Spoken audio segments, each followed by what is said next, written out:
Locked on target. Hi crew, and this is week's Gamer Life is actually going to be a double part special because I didn't get last week's video up like I intended because, well, let's face it, life has been really crazy for me over the past 4 weeks, and I'm going to be getting regular videos up for you guys because, well, I just haven't had much time lately, other than just Hot Chocolate Chronicles.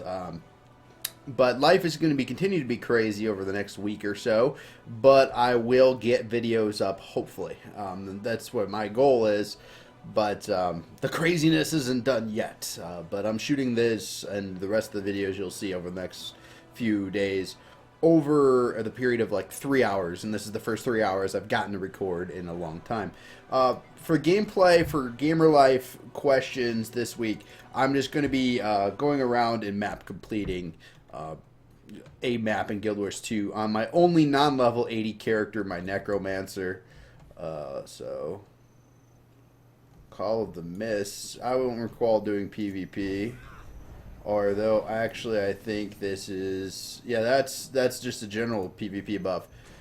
Okay, so let's get started. This week's... or I guess 2 weeks ago's Gamer Life question proper is is gaming seasonal? Okay, and it's, I guess this is an easier question for me. Yes and no. I don't have certain seasons that I game. I actually game pretty round, like a lot year round. I tend to like Tommy. Evan the Pixel Pusher mentioned how, during the summer is actually when I game more, ironically, because it is just way too warm outside. And it is just way too gosh darn warm. And why is my Shadow Fiend just being like, just chilling back by me? Okay, there he goes. He teleported up and is attacking people. But yeah, I mean, that one's kind of a answer. But to kind of, relay it in a sense that is more of me, you know what I mean? For me, when I game, it has to do more with what type of game. Like a seasonal game, I find myself rotating between... MMOs, FPSs, RPGs proper. I still think that MMOs are RPGs, but they're just different. I mean, if you get to see what's going on in Guild Wars here, yeah, I'm over leveled for the zone, so it's a little bit different. Oh, we have to kill the minions to get the skill point. But, it's just different than a traditional RPG. This is more of an action RPG, which is one of the reasons why I like Guild Wars so much in general, is even the first game's an action RPG. But yeah, I'll go to a traditional JRPG or even an action game, and I'll just play different games, depending on, pretty hardcore, depending on what mood I'm in, alright? So, there's always something to do, and there's always something that I'm interested in doing, and sometimes I sit down and play a turn-based RPG for a month. So other times I spend a month in an MMO, and I cycle through cycles of what I want to play, and sometimes I'm just like, oh man, I need a good FPS. So that's more of like the seasons of my life, is more what I would equate it to. I do have that, so I'm not just like a pure FPS player or a pure MMO player. I just go through cycles, and I like to play a lot of different genres. Sometimes I'd like to play just roguelikes or platformers. It just whatever month fits the fancy. Alright, so now for the next question, which is actually the one that means a little bit more to me, is which game am I anticipating and getting kind of leery about the more I hear about it. I would say there's 2 games, okay? Well, 3 games if I'm honest, but I don't know if this one's actually out. But the more I hear about Splatoon, I'm going to say 3 games here. Sorry, that's just, I know that's more than what you guys asked for, but I'll be quick with the first 2.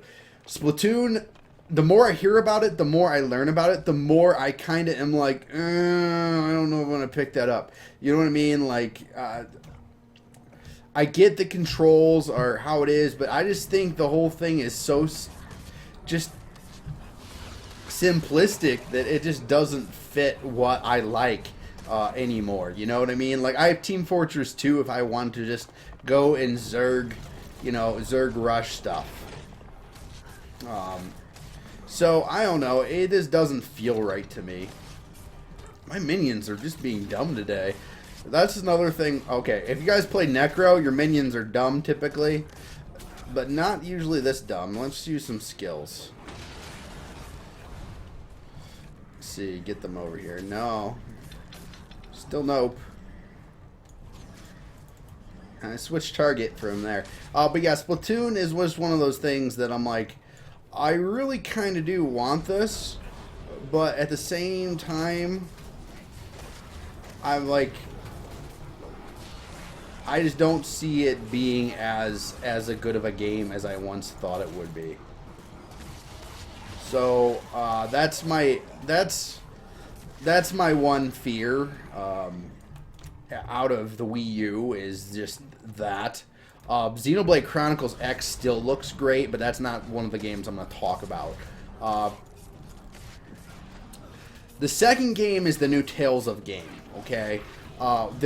You know what B was mentioning when he's like, well, I just want an RPG that's kind of like this action-oriented thing that, you know, like, this is what I want Phantasy Star to be like.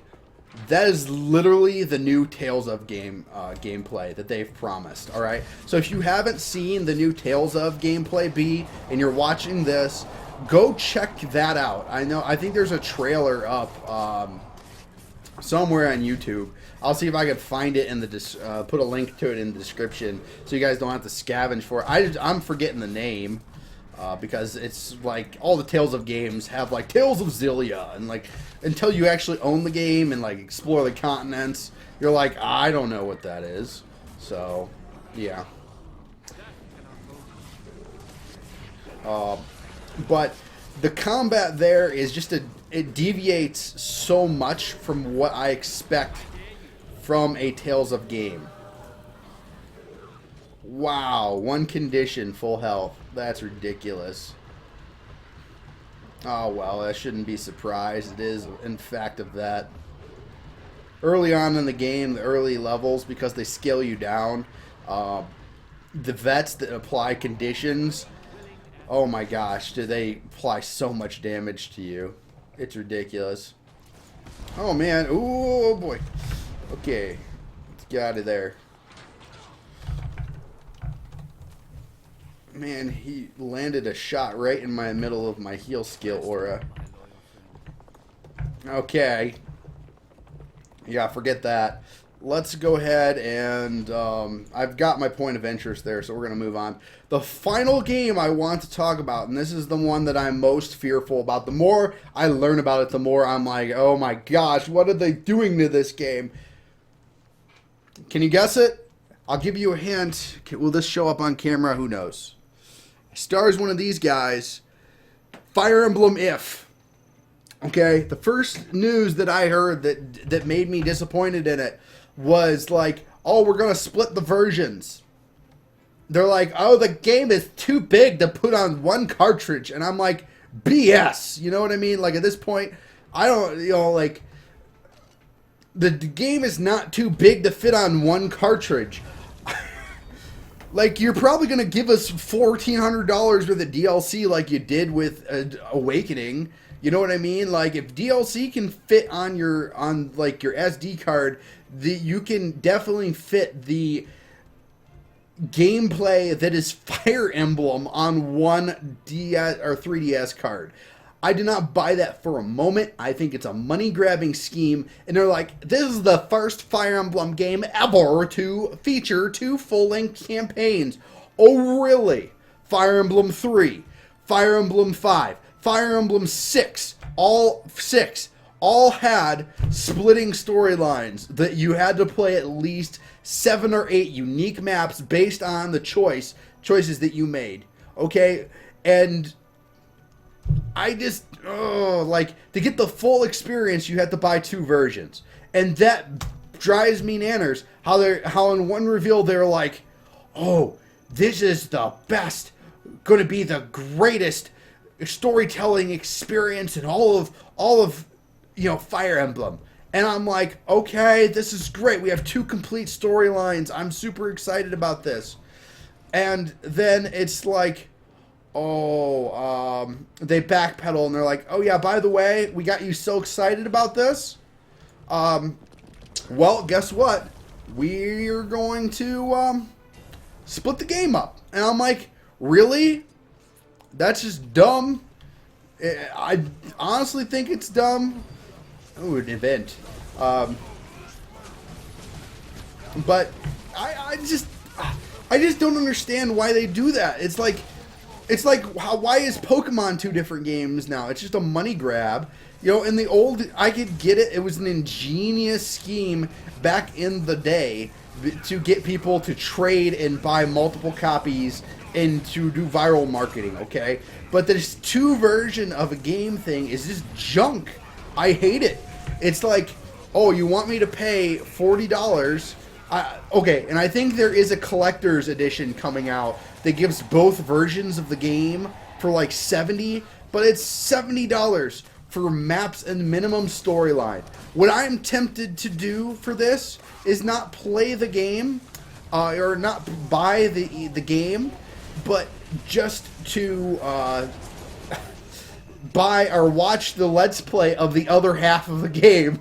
You know what I mean? Like, that's what this is promoting and driving me to, is instead of, me getting to experience this myself, I'm on a budget, and, like, even if you tell me, like, oh, okay, and the other thing about the split campaigns, okay, what they have revealed is that one campaign does traditional Fire Emblem difficulty. The other one's more easy and casual, and they're splitting the campaigns. So I'm thinking to myself, so you want me to pay extra money to get the dumbed down version of Fire Emblem that's easy mode compared to the other one?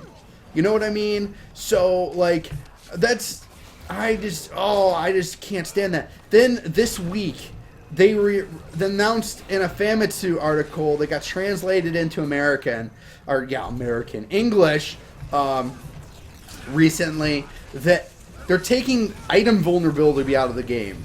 Instead, they're making every weapon in the game balanced. So, like, a copper sword will have a reduced attack, but it won't reduce your stats in any ways after you attack that round. Yeah, but the second point I want to pull from my 10 tips of Guild Wars 2. You see, I had a heart quest, and I just sat here and did this event, or I'm still doing this event, and the event's not done. I got the heart quest done while doing the event. So, I mean, that point goes really well right into my Guild Wars 10 tips vid. Right there as an example, guys. So I didn't do any map objectives. I sat here with people doing the event. Now, durability is one of the core mechanics of Fire Emblem, okay? Even in Smash Bros, where your characters or your avatar's player in Smash Bros that kind of mimics, I think his name's like Riven or Raven or something like that. I forget because I never play him, but his core mechanic in the game is he can only use his special moves are a bit OP, but you can only use them so many times before his weapon breaks. So, like, it's been acknowledged by pretty much everyone that Fire Emblem has a core mechanic that is weapon durability. Yeah, you might get your rapier for your lord that is the sword that pierces heavy armor and does a heck ton of damage and has a high crit chance, but you get it it's your very first item you get in the game, and you only get 40 uses of it, and then it's destroyed forever.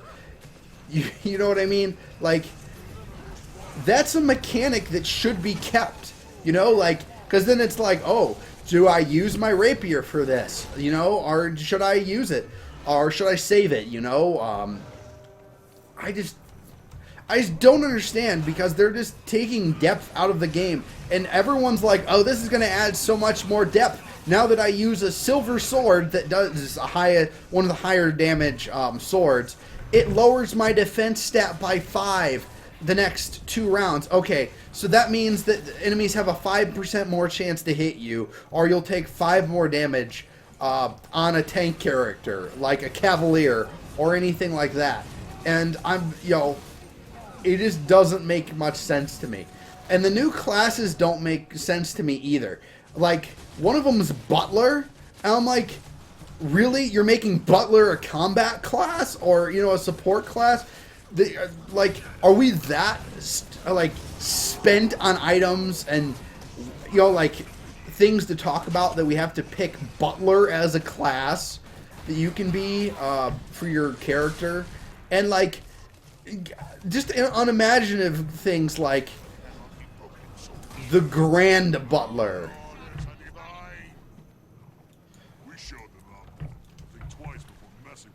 Yeah, I mean, that's the other class in the game, is the Grand Butler.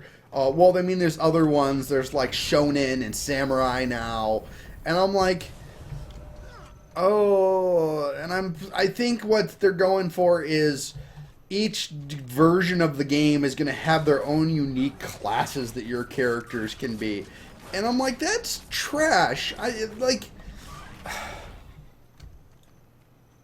There's just so much about that game that I'm like, yes, a new Fire Emblem. Fire Emblem's one of my favorite games. But now they're just announcing more and more about it, and they're like burning me out because it feels like a big cash grab. And they're like, we don't know what to do after Awakening. All right, then say you don't know what to do after Awakening, but don't give us this trash that's like straight up money grabbing. I don't know. I kind of want to talk about Final Fantasy 15, but that's not a game I will probably end up getting because I don't have a next-gen console yet, and I won't have for a long time, so I'm not looking forward to it. But yeah, basically what it comes down to is Splatoon for me, and then the new Tales of game, because they're taking the core mechanics, which is the combat system, and changing it. Granted, I'll probably like it, but that's one of the reasons why I love Tales of games, is the combat system. And they're changing that, and I just don't know how I'm going to react to it. And then Fire Emblem is just like, oh, we're popular now, so we can shove all these non-Fire Emblem things down, down your throats, and get rid of systems that have been in the game for 9 games now. That type of thing. And I'm just sad to see how unique games are kind of get pasted or taken to the side due to people not being difficult. Look, my minions are trolling me. I'm trying to get up there, right? So my minions are already up there. I wish I could teleport to one of my minions. That would be a good skill. They used to have that in Guild Wars 1, but it was like you could teleport to a corpse, but then you use Flesh Golem, and you glitched them behind stuff, and when the Flesh Golem dies, it left a corpse, and then you could use Necrotic Traversal to get to it, and that way you could glitch through walls in certain areas in the game. Look at that! They're just oh well, there's probably an easier way to get up there, but I don't think I was intended to get up that way, but yeah, that's one of the things that I used to do as Necromancer in Guild Wars 1, is just teleport in weird ways to your minions, or lots more minion skills. This is just kind of 3 minions max, or 4 minions max. I guess 5 if you want to load your whole bar with it, but I take 25% move speed because that's better in general. That just seems better. But sorry, I won't rant about Guild Wars. I'll let you guys get going. But yeah, thank you for watching this double episode. And I'm actually going to be recording the engineer video right after this. And I'm really hoping you guys like that. So again, thank you for tuning in. And until we meet again, stay on target.